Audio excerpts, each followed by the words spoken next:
ನನ್ನ ಮ್ಯಾಚ್ನ ಮಗ R C B ಅವರು ಗೆದ್ದಿರ್ಬೋದು. ಬಟ್ ಆದರೂ ಆರ್ ಸಿ ಬಿ ಫ್ಯಾನ್ಸ್ಗಳ ಕೆಂಗಣ್ಣಿಗೆ ಗುರಿಯಾಗಿದೆ ಯಾರು ಅಂತಂದರೆ none other than Romario Shepherd. Last season C S ಕೆಯ ಒಂಥರ ನೈಟ್ ಮೇರ್ ಆಗೋಗ್ಬಿಟ್ಟಿದ್ರು ಅವ್ರಿಗೆ.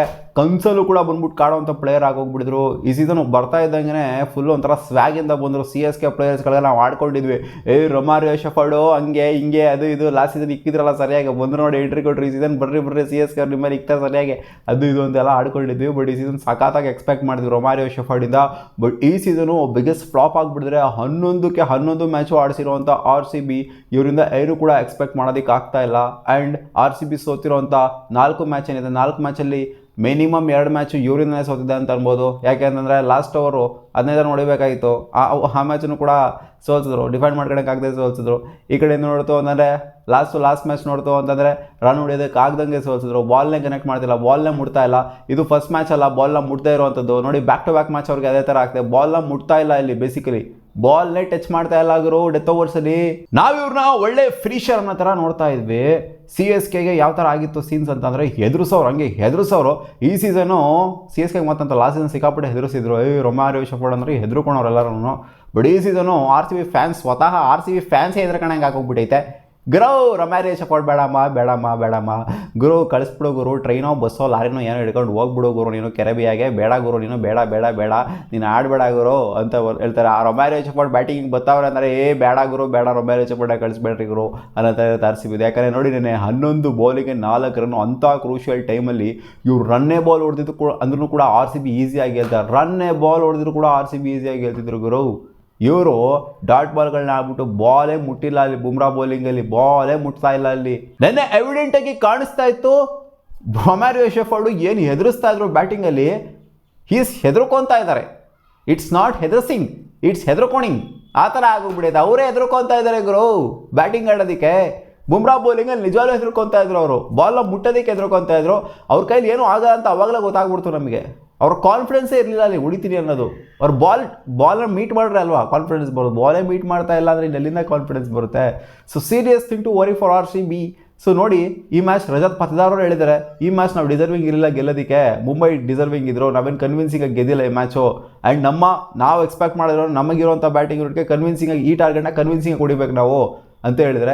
ಸೊ ಈ ಟಾರ್ಗೆಟ್ನ ಕನ್ವಿನ್ಸಿಂಗ್ ಹೊಡಿಬೇಕು ಅಂತಂದರೆ ಈ ಥರ ಆಡ್ತು ಅಂತಂದರೆ ಖಂಡಿತ ಫಿನಿಶಿಂಗ್ ರೋಲ್ ಈ ಥರ ನಿಭಾಯಿಸ್ತು ಅಂತಂದರೆ ಖಂಡಿತ ಸೋಲುವಂಥ ಮ್ಯಾಚ್ತು ಗೆಲ್ಲುವಂಥ ಮ್ಯಾಚ್ನೂ ಕೂಡ ಸೋಲ್ಬೇಕಾಗುತ್ತೆ.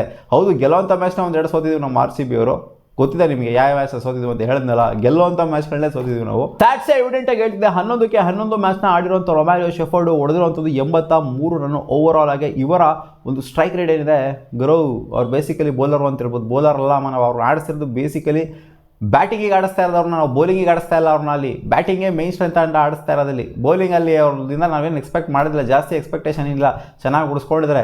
ಅವರ ಆ್ಯಾವ್ರೇಜೇ ಬೌಲಿಂಗ್ ಅಂತ ಬಂದಾಗ 40 ಇದೆ, 40 ಆ್ಯಾವ್ರೇಜು. ಹೌದು, ಒಂದು ಮ್ಯಾಚ್ ಚೆನ್ನಾಗಾಗಿದೆ, ಲಾಸ್ಟ್ ಮ್ಯಾಚು ಬೌಲಿಂಗ್ ಚೆನ್ನಾಗಿ ಮಾಡಿದ್ದಾರೆ ಮುಂಬೈ ಇಂಡಿಯನ್ಸು ಎಗೇನ್ಸ್ಟು. ನೋಡಿ ವಿಕೆಟು ಕಷ್ಟ ಇತ್ತು ಅಂತ ರೊಮ್ಯಾರಿಯೋ ಶೆಫರ್ಡ್ ಬೌಲಿಂಗ್ ನೋಡೋಣ ನಾವು ಅರ್ಥ ಮಾಡ್ಕೋಬೋದು. ಯಾಕಂದ್ರೆ ರೊಮ್ಯಾರಿಯೋ ಶೆಫರ್ಡ್ ಬೇರೆ ವಿಕೆಟ್ಗಳೆಲ್ಲ ಚೆನ್ನಾಗಿ ಹೊಡ್ಸ್ಕೊತಾ ಇದ್ರು. ಬಟ್ ಈ ವಿಕೆಟಲ್ಲಿ ಸ್ವಲ್ಪ ಪರವಾಗಿಲ್ಲ, ಚೆನ್ನಾಗಿ ಬೌಲಿಂಗ್ ಮಾಡಿದ್ರು ಅಂತ. ವಿಕೆಟು ಸ್ವಲ್ಪ ಕಷ್ಟ ಇತ್ತು ಅಂತಲೇ ಖಂಡಿತ ಫೀಲ್ ಆಗೋದು. ಸೊ ಇಲ್ಲಿ ಹೆಂಗಿದೆ ಅಂತಂದರೆ 6 ವಿಕೆಟ್ನ ತೊಗೊಂಡಿದ್ದು 11 ಮ್ಯಾಚಲ್ಲಿ 6 wicket, 3 wicket S R H team ಮೇಲೆ, ಒಂದು ಟೀಮ್ ಮೇಲೆ ತೊಗೊಂಡ್ಬಿಟ್ಟಿದ್ದಾರೆ. ಅದಾದ ನಂತರ ಆಲ್ಮೋಸ್ಟ್ ಎಲ್ಲ ಮ್ಯಾಚನ್ನು ಕೂಡ ಬೌಲಿಂಗ್ ಕೊಟ್ಟಿದ್ದಾರೆ. ಸೊ ವಿಕೆಟು 3 ವಿಕೆಟ್ ಬಂದಿದೆ 11 ಮ್ಯಾಚಲ್ಲಿ. ಎಷ್ಟು ವಿಕೆಟ್ ಅಂದರೆ 6 ವಿಕೆಟ್ ಅಂದರೆ ನಾಟ್ ದಟ್ ಮಚ್ ಕನ್ವಿನ್ಸಿಂಗ್ ಅಂತ ಅನಿಸುತ್ತೆ. ಜೊತೆಗೆ ಆ್ಯಾವ್ರೇಜನ್ನು ಕೂಡ ಸಿಕ್ಕಾಪಟ್ಟೆ ಜಾಸ್ತಿ ಇದೆ. ಎಕಾನಮಿ ವೈಸ್ ಬಂತು ಅಂದರೆ ಆಲ್ಮೋಸ್ಟ್ 12 ಇದೆ ಇವರ ಎಕಾನಮಿ. ಈ ಕಡೆಯಿಂದ ಸ್ಟ್ರೈಕ್ ರೇಟ್ ಅಂತ ಬಂದಾಗ ಆ ಒಂದು ಸ್ಟೇಜಲ್ಲಿ ಸ್ಟ್ರೈಕ್ ರೇಟ್ ನಾವು ಇವರಿಂದ ಎಕ್ಸ್ಪೆಕ್ಟ್ ಮಾಡಿದ್ರು ಅಂತಂದರೆ ಹೆವಿ, ಆಲ್ಮೋಸ್ಟ್ ಮೀಟ್ ಮಾಡಬೇಕು. ಅವ್ರು ಆಡೋದೇ ಫ್ಯೂ ಬಾಲ್ಸು, ಅಲ್ಲಿ ಮೀಟ್ ಮಾಡಬೇಕು 200 ಸ್ಟ್ರೈಕ್ ರೇಟ್ ಅಂತ ಎಕ್ಸ್ಪೆಕ್ಟ್ ಮಾಡ್ತೀವಿ, ಹತ್ತಿರ ಮೀಟ್ ಮಾಡಬೇಕು ಅಂತ. ಬಟ್ 125 ಅವರ ಸ್ಟ್ರೈಕ್ ರೇಟ್ ಇದೆ ಆ ಒಂದು ಇದರಲ್ಲಿ. 6-4 5-6ನ ಓವರಾಲ್ ಆಗಿ ಈ ಸೀಸನ್ ಉಳಿದಿರುವಂಥ ರೊಮ್ಯಾರಿಯೋ ಶೆಫರ್ಡ್ನ ಕೂರಿಸಲೇಬೇಕು at any cost. Next match ಇವ್ರನ್ನ ಕೂರಿಸಲೇಬೇಕು ಅಂತ ಆರ್ ಸಿ ಬಿ ಫ್ಯಾನ್ಸ್ಗಳು ಗತಾಯ ಪ್ರಯತ್ನ ಪಡ್ತಾವ್ರೆ. ಬಟ್ ಆರ್ ಸಿ ಬಿ ಹಾಕೊಂಡೇ ಬರ್ತಾವ್ರೆ.